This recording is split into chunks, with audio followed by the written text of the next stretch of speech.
When we are in most need, we look for answers. And some of us take resort to what we might call magical thinking. So, I'll give you some examples. I don't necessarily talk about people I know, but from the many experiences I've had as an educator. Once upon a time, I used to climb mountains, and I have climbed Mount Pulag at least 4 times, maybe 5, and Banahaw 13 times. And Apo, I tried to do it, but every time I did it, there was typhoon signal number 3. So we were, some 5 years ago, 300 meters away from the summit, and it was typhoon signal number 3. Our guide was trembling and was about to fall victim to hypothermia. I was, as the leader of the pack, also trembling. So I said, I don't want to be rescued up here. We had better go down from the mountain.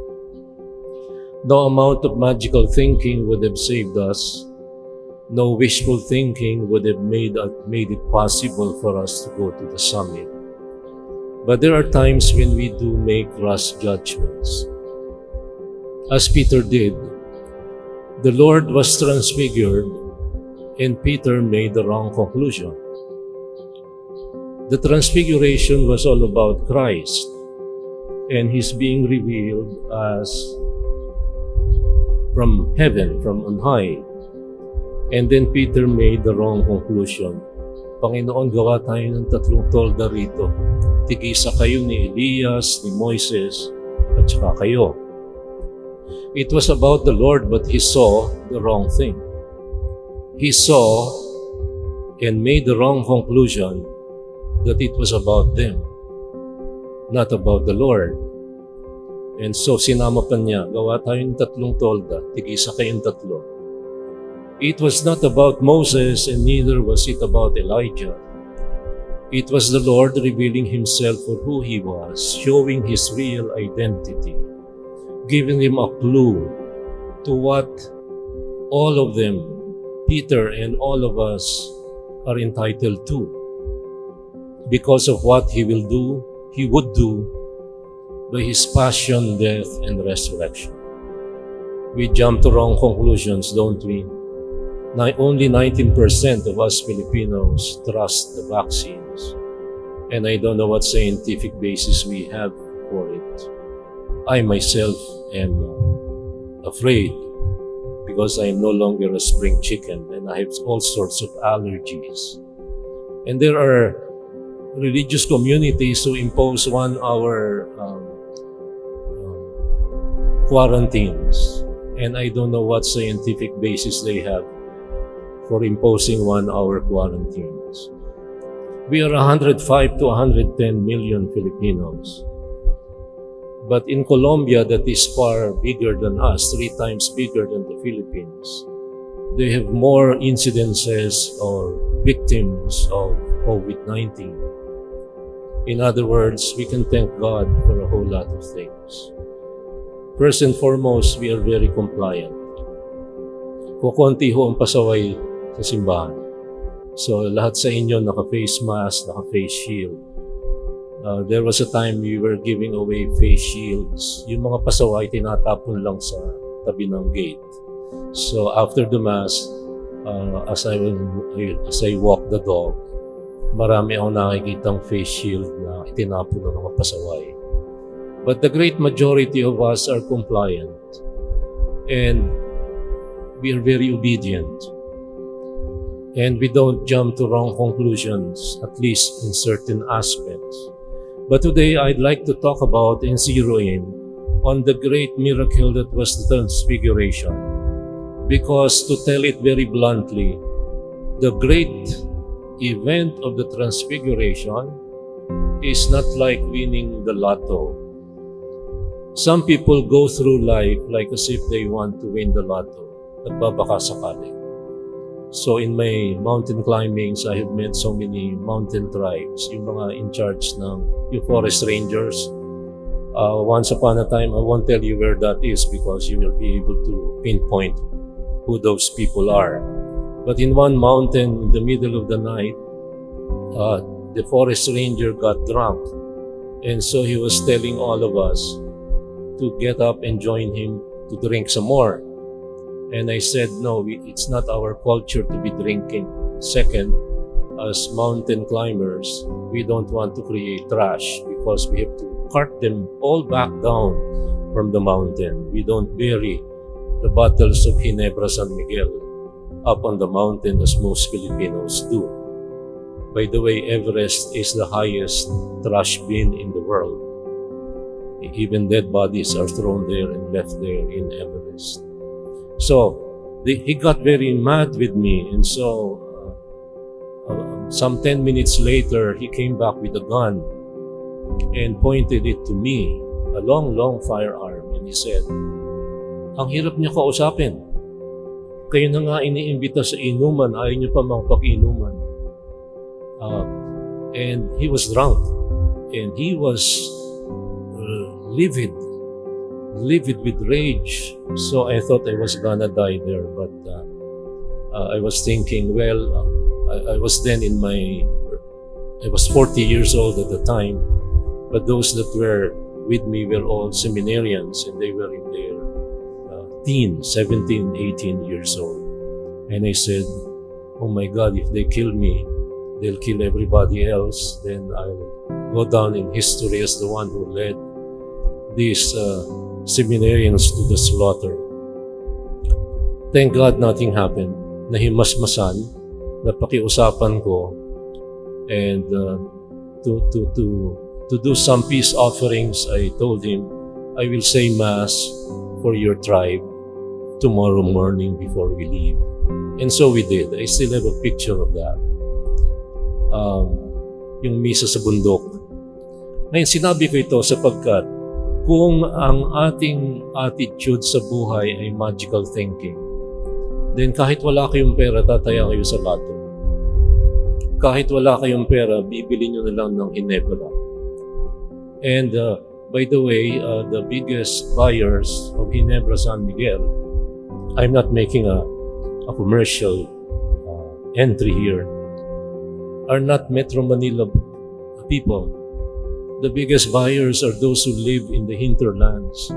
35 lang, diretsong lasing. Kalahating bote lang ng Ginebra, lasing ka na. Bakit ka bibili ng isang case na beer? Tapos nakalabindalwa ka na, hindi ka pa lasing. Sa Ginebra, diretsong lasing. 35 pesos at a time. So, magical thinking. Some people think that the Transfiguration, in their magical thinking frame of mind, might have been, ay, nanalo sa lato. Nagkataon, naganap. So, it happened. No, it did not happen. And the Transfiguration of Abraham didn't happen by chance. He worked for it. He showed it. And when the Lord told him, go and sacrifice your only son, he was ready and willing, though grieving, though it was hard for him to do, he was ready to do as he was commanded. This is the transfiguration of one who had the courage to do what needed to be done. And the great transfiguration happened when he said, don't touch the boy, because now I know that you are a loyal servant and that you can be entrusted in becoming the father of a multitude of generations, a multitude of nations. But look at Peter.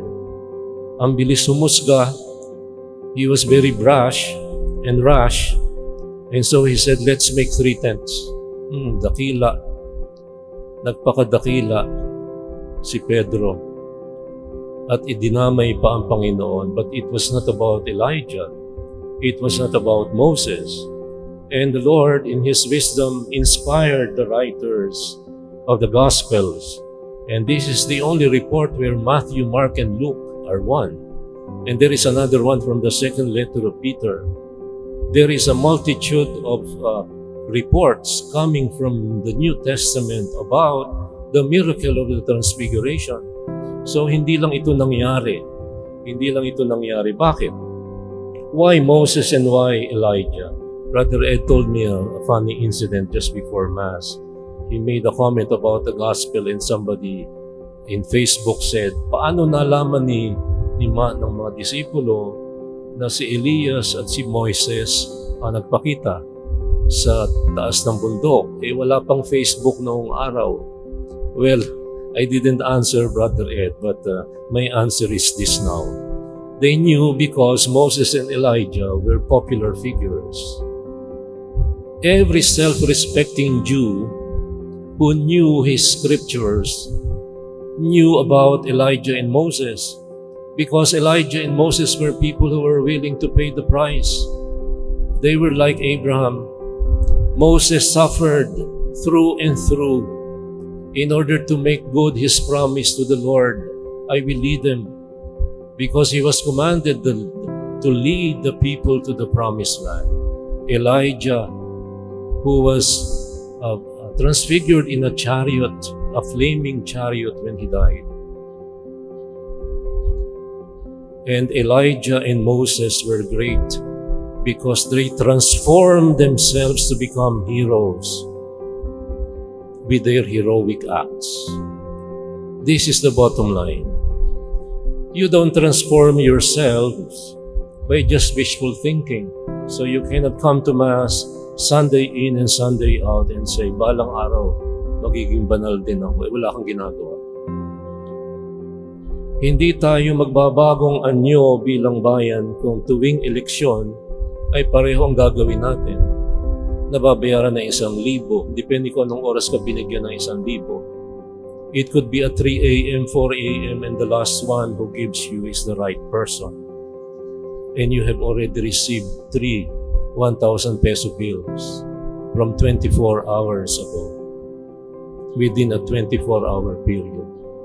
We will never be transformed unless we become Moses and Elijah.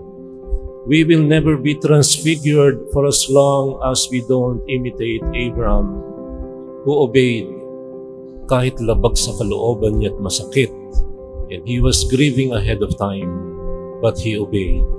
And the Lord transfigured him right then and there. Do not touch the boy. The transfiguration of the Lord is about God, but not only about God. And here is now the good news for you and me. We are all destined for the same call. We are all destined to be transformed.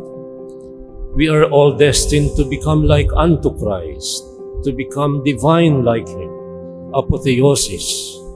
We are all called to become like who and what He was. But we have to do a Moses and Elijah and Abraham. And if you still believe that this transfiguration is like winning a lotto, take that out from your mind. No, it was not a game of chance. It was a game of heroism. It was a life of self-denial. It was a life of self-giving that is total. And we will celebrate this on Paschal Triduum, His passion, death, and resurrection. We pray continually for our country and our people. We haven't been transformed. This country has been run like hell by Filipinos ever since. Quezon, in his pride, said that. We have never been transformed. Not even by EDSA of 37 years ago. We need to do more. And today we have a chance. And what is it that will give us the strength? Very simply put, the promise of tomorrow. The promise that is spelled H-O-P-E, hope. Because the Lord was transfigured in the sight, even of one who was a rash judger, even of one who was bugnutin like Peter, even in front of the one who would negate or deny the Lord in the last minutes or moments of his earthly life. We have hope, and we have reason to hope, because as believers, this is what the Lord definitively came to bring us. We are not people who are hopeless. And what do we hold on to? We will all live We will all rise. We will all become what He is. But you need to do your homework in the meantime. And that is a tall order for you and me.